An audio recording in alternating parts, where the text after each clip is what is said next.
surge of criminal investigators from the FBI, the DEA, the ATF, and the United States Marshals Service to support, not supplant, but support the Kansas City Police Department in response to an unprecedented surge in violent crime in this city.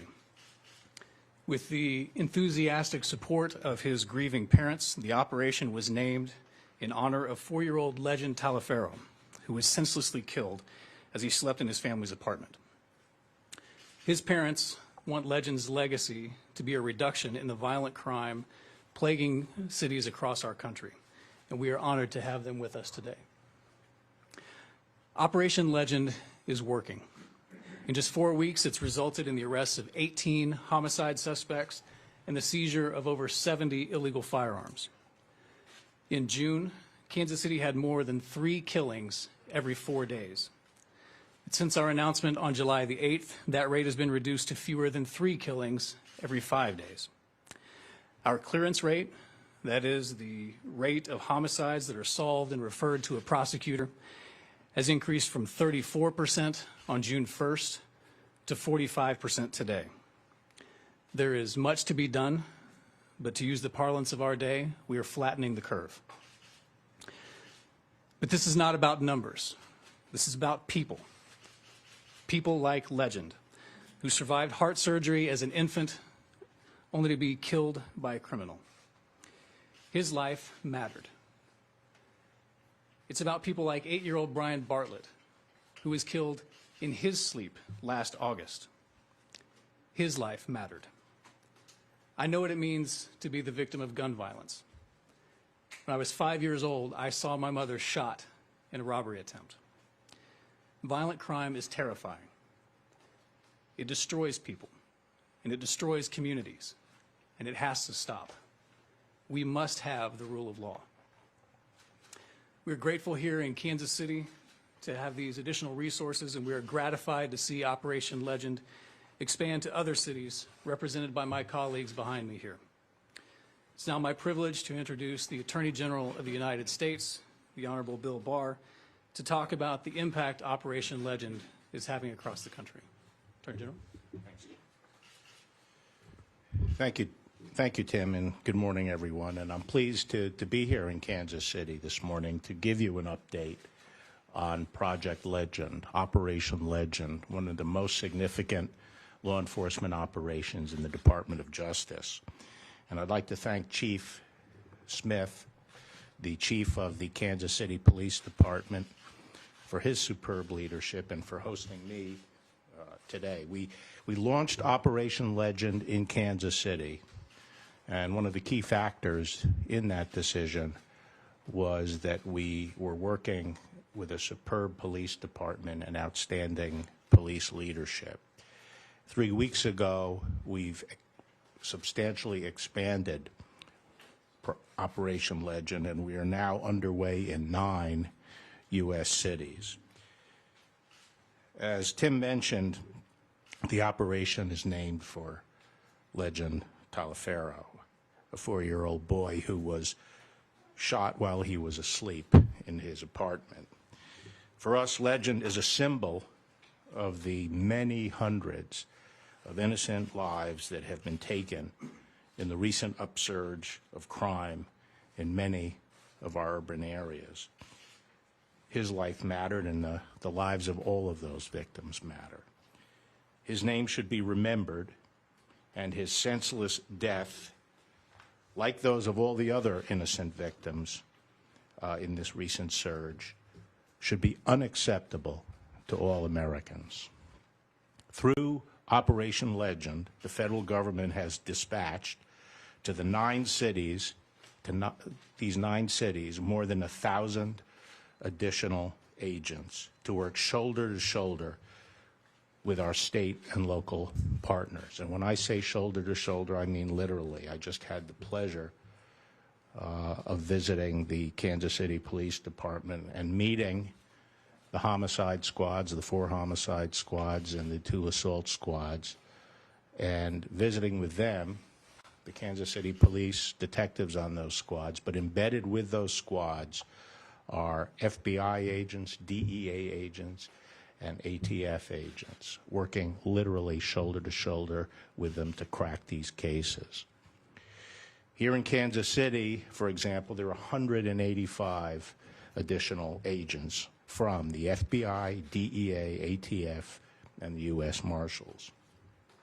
Also, to support this operation, we've allocated $78.5 million in grants and other funds made available to our state and local partners.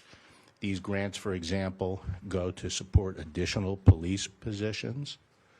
In some states, we have used them to hire more prosecutors, and we have also used them, these funds, to bring to bear some improved technology to help us solve these crimes, particularly in the area of firearms crimes. We saw one result of those efforts last week when Kansas City police arrested the suspected murderer of Legend. The arrest was the product of very hard work by the Kansas City police and was supported by critical assistance from the FBI. This arrest will not bring Legend back, but it will make his case an example of how we can come together to take violent criminals off the street and to make our communities safer.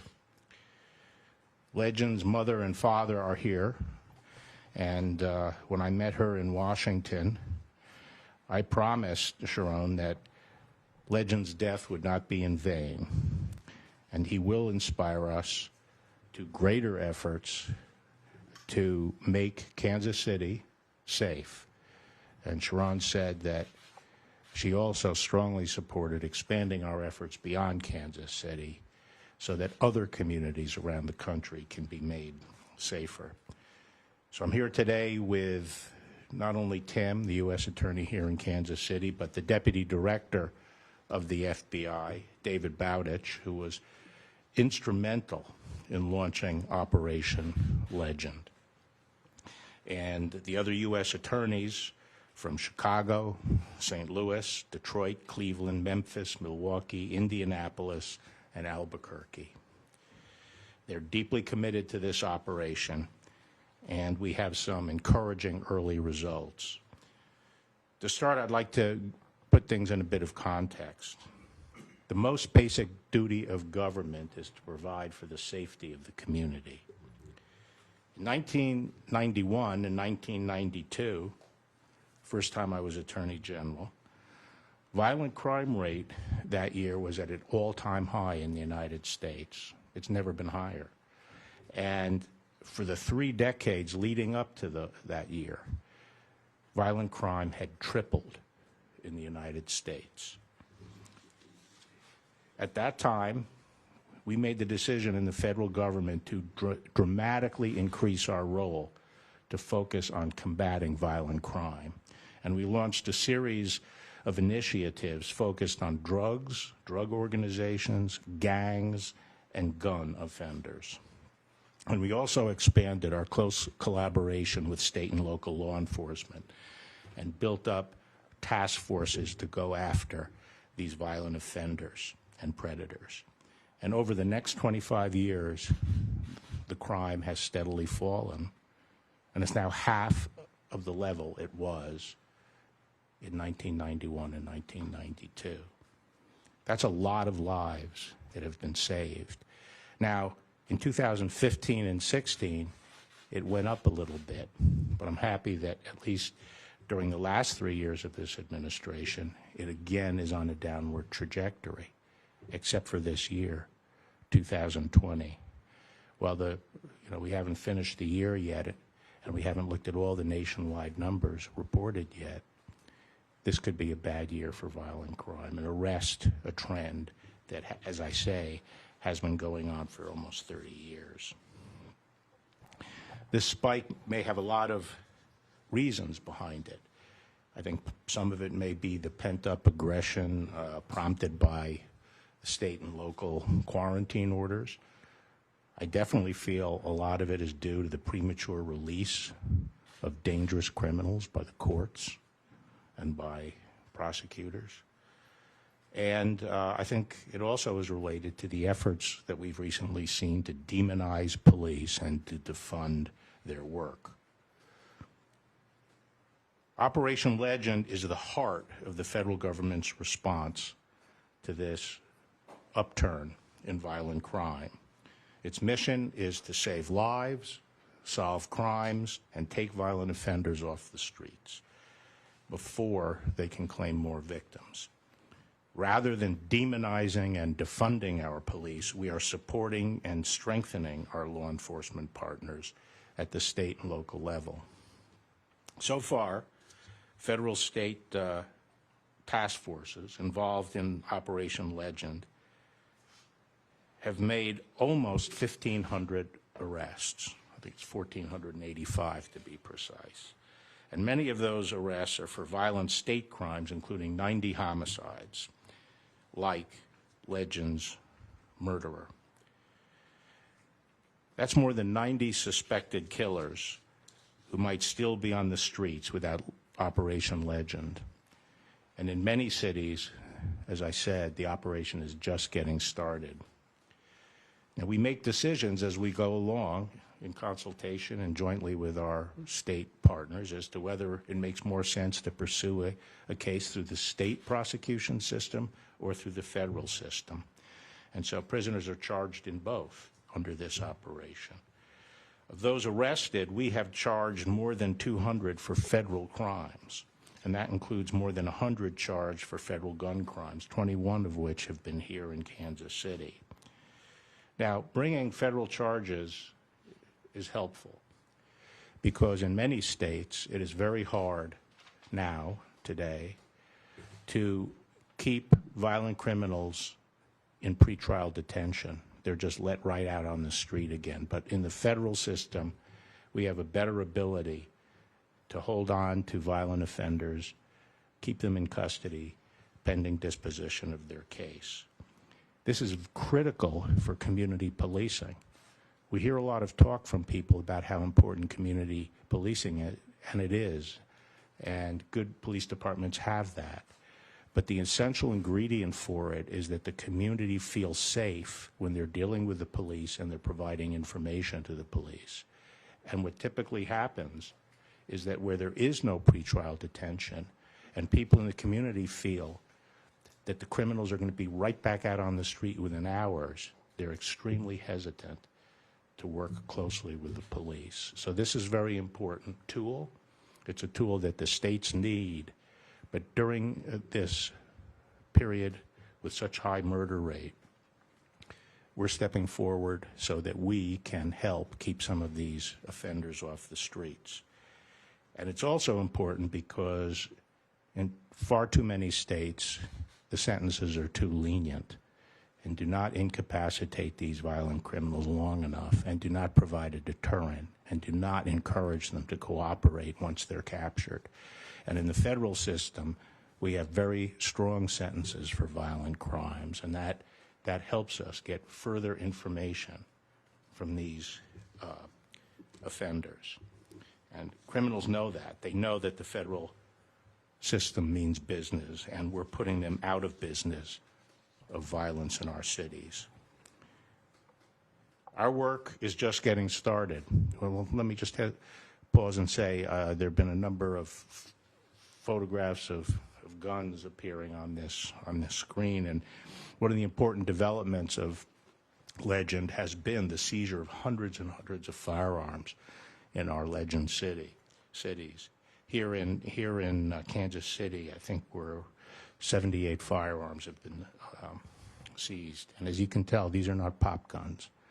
A lot of these are high-powered AR-15 type guns with huge magazines, drum magazines.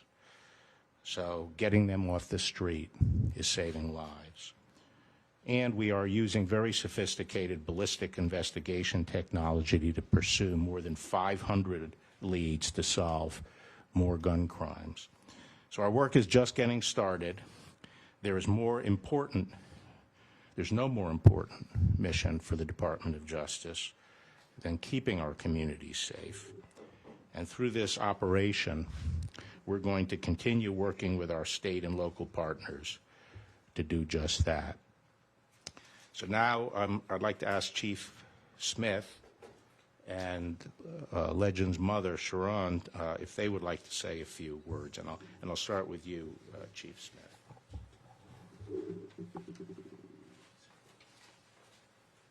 Thank you, Mr. Attorney General. Rick Smith, Kansas City, Missouri Police Chief. You know, this morning as we were going through some things with the Attorney General, one thing became noticeable as we walked through our cases is that we wouldn't have solved the cases as timely as we had, and we wouldn't have suspects in custody without our federal partnerships. When I turned to the Attorney General, I said this is absolutely making a difference. And I hope the message that's sent to our community is that this difference makes, that these arrests make a difference, and it will make a difference on our violent crime rate overall in Kansas City. You know, when we started this operation, I said it's not about the agents that came here, it's about the violence that's occurring. And what we want to do is for the violence to subside. So thank you very much to all the partners who have helped us. Hello, I'm Sharon Powell, Legend's mother.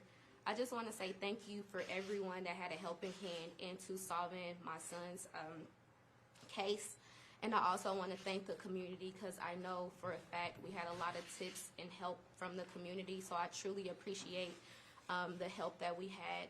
But I want to express that the community, we have to help each other with the other cases that they're working on to help solve. If you have any information, any tips, I think just go ahead and give them a call so we can help solve other murders like my son, because I know we have had a lot of children that was murdered in our city, and as a community we have to come together to help solve the rest of these murders, because this is just the beginning. Yes, I'm beginning to get justice for my son, but I also want to make sure I help everyone out that I can so we can get justice for you guys also. And like I said, I want to thank every single person that had a helping hand into solving my son's case. The blood, the sweat, the tears, I appreciate it. I thank you. And like my family, we all thank you. It has helped and lifted a slight weight off of us. No, we don't have our son back, but at the same time, we do have a light weight lifted off of us, and I appreciate everyone, and I thank you. Thank you, Sharon. So with that, I'm glad to take some questions. Attorney General Barr, the majority of homicides in Kansas City and nationwide stem from argument. So can you elaborate on any federal efforts to address the root causes of crime and specific variables related to crime in an effort to reduce violent crime long term? Well, there have been efforts addressed to trying to figure out what the root causes of violent crime are and to address them, and they've been going on, you know, for 70, 80 years. The Department of Justice, the enforcement agencies, our primary responsibility is to deal with crime. The social conditions that contribute to crime, the fact that people argue with each other and so forth, is really something that other agencies should be focused on. Now, the police have been called upon recently to do more and more work in areas where other professions and other agencies have sort of let the ball drop. So increasingly, police have to deal with mental illness, homelessness, drug addiction, and they have been taking on that burden to some extent. But in terms of sort of broad questions about people's argumentativeness and social conditions that make it contribute to crime, the government has been working on that and spending trillions and trillions of dollars over the years on that. And one point I've always made is none of this money spent, none of the educational efforts, none of the vocational efforts or activities, recreational activities, can bear fruit in an atmosphere where there's blood flowing on the street. One of the things has always concerned me is it's always been presented as or usually presented as a dichotomy, which is, you know, let's attack the root causes versus those who are actually committing crimes. And it can't be a dichotomy, because none of the efforts to rehabilitate communities can bear fruit in an atmosphere of bloodshed. So the first step, in my view, is to provide safety to the community, and that's the job of law enforcement. Attorney General, you mentioned 1485. That's the number of arrests that have been made under Operation Legend. So far. So far, how many of those people arrested remain in custody today? I'm not sure. Where's Justin? Right here, sir. Yeah, Justin, do you know? We'll have to get the answer for you. I mean, a lot, as you know, the marshals have been very active. Let me take this off, sorry. As you know, the marshals have been very active in making arrests on fugitives. And so our expectation is when somebody is a fugitive and they're returned on a warrant, we stand a much better chance in our state or federal court of having that person detained. But we don't have an exact number for you at the moment, but we can work on getting that for you. So that's a very complicated question because there's so many different courts that are in play, but we're working on an answer for it. It's a good question, but we'll get you an answer. The one thing I didn't mention is, in addition to the arrests, we had the marshals apprehending fugitives, and we have apprehended, as part of Operation Legend, over 1,000 fugitives. Most of those are on state charges.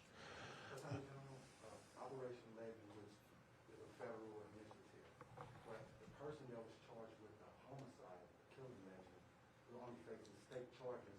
You mentioned earlier that FBI played a role in this apprehension. Can you tell us a little bit why no federal charges against the gentleman who allegedly murdered Legend? Because as far as I know, there was no federal offense involved in that. Is that correct? Yeah. There was no federal, we have, the federal code has a number of laws that if you break it, it's a federal offense, and state law otherwise governs. But I guess my question is, what was the federal government role in this operation? right.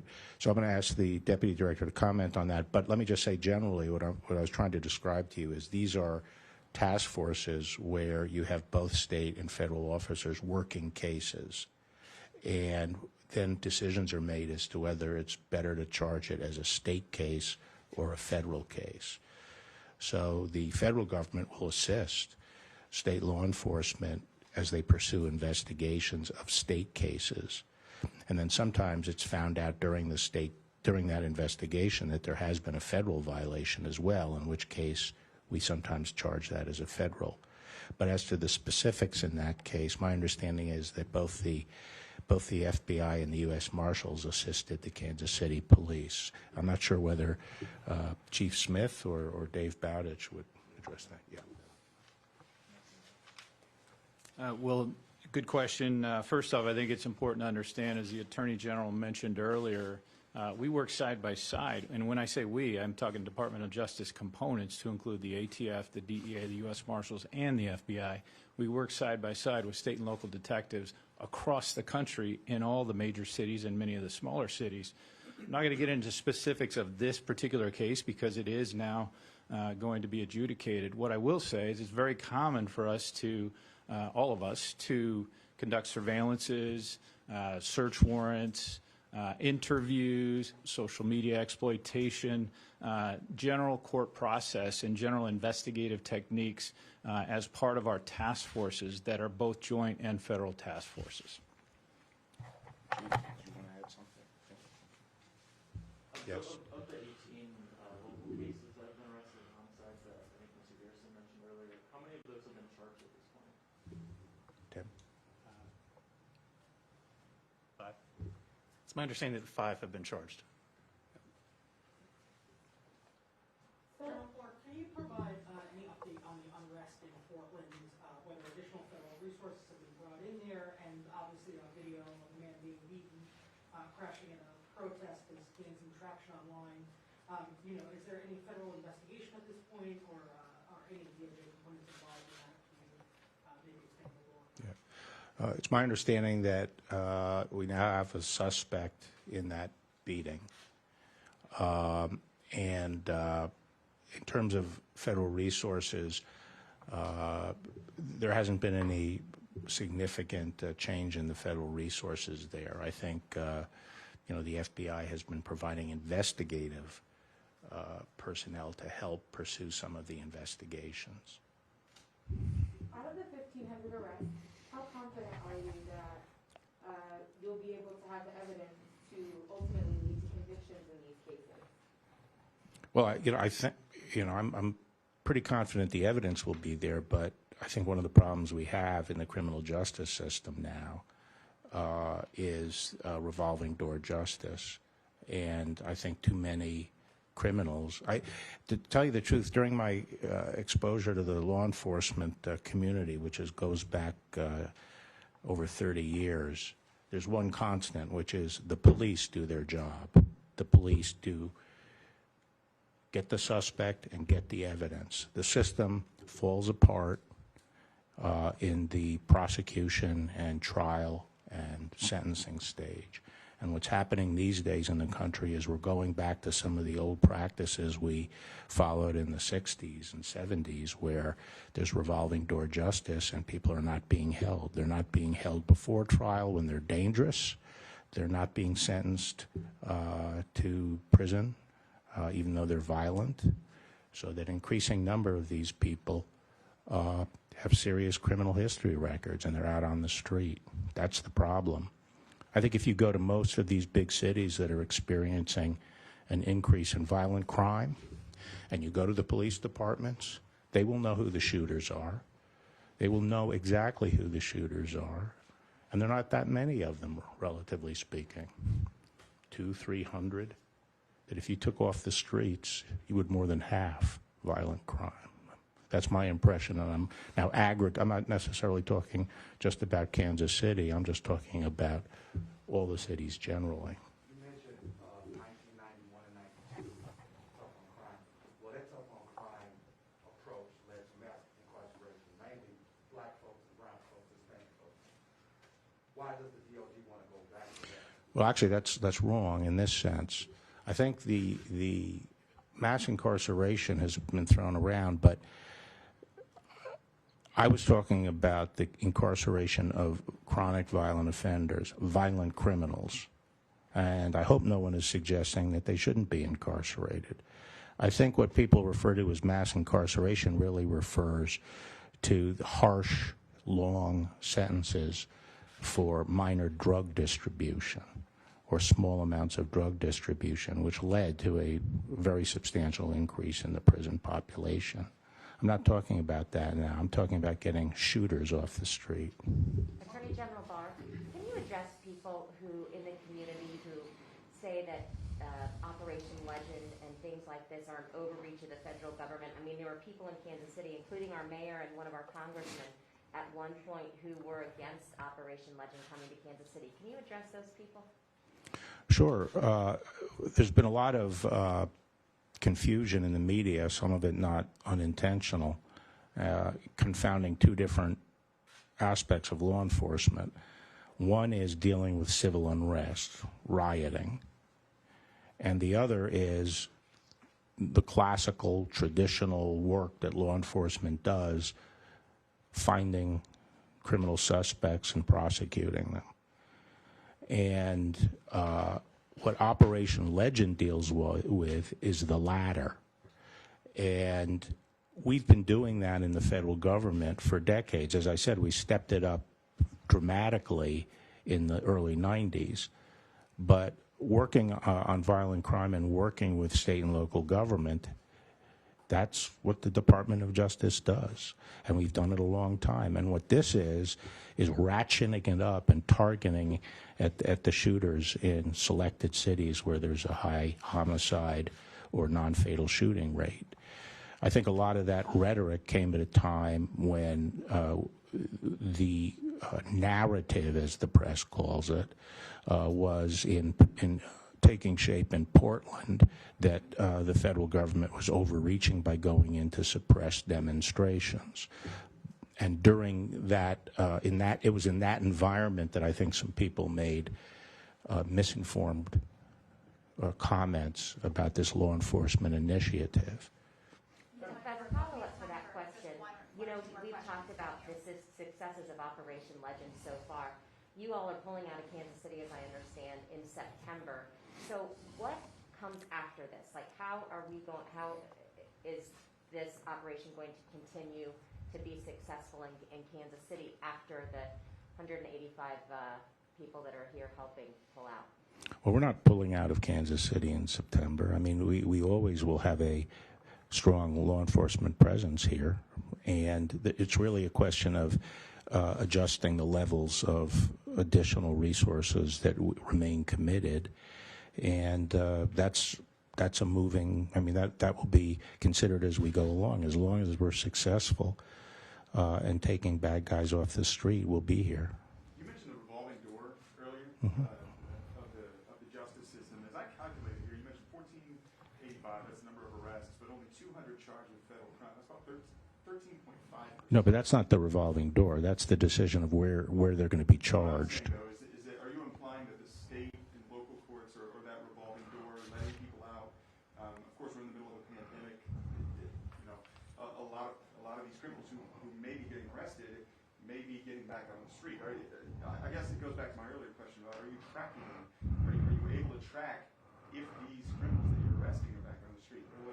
Yeah, I haven't aggregated them, so I can't give you an overall figure. But when we talk to the U.S. attorneys in the individual jurisdictions, they have a good idea of which cases in the state system are going to be able to stick. And it varies from state to state. I don't want to comment on the degree of revolving door that exists here. I don't know if the chief wants to comment on it. No, but do any of my colleagues, the U.S. attorneys, do you have any observations about this relating to your own state in terms of how many of these things we're able to, on the state side, we can keep? Yeah.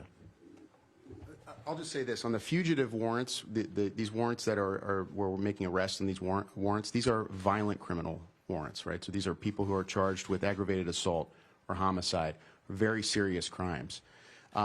Those tend to be cases that are good candidates for bail in any court system when you're trying to seek detention. When you've returned a fugitive to a court system where they're charged with a homicide or an aggravated assault, you've got a pretty good argument for detention. Certainly in Ohio, that would be the case, which is where I'm from. I'm the U.S. attorney in Cleveland. Many of these other arrests are fresh state arrests that are made on the same kind of crimes: aggravated assaults, illegal possession of a firearm, large-scale drug trafficking. That's what we're looking at. So those are cases that, on average, are going to stand a much better chance of detention. In Ohio, really in many other court systems, you'd have a pretty good shot at detention.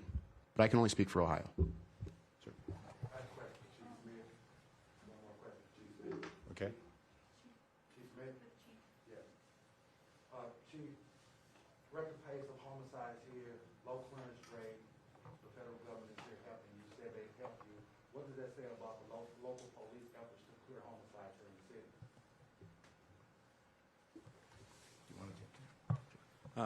Well, first of all, our clearance rate, I think this morning is around 60-some%. So I think we're right about the national average, maybe a little bit more. I think what we're seeing here with our assistance is we're getting things done more timely. Things that would take us more time due to resources and manpower wouldn't happen as quick.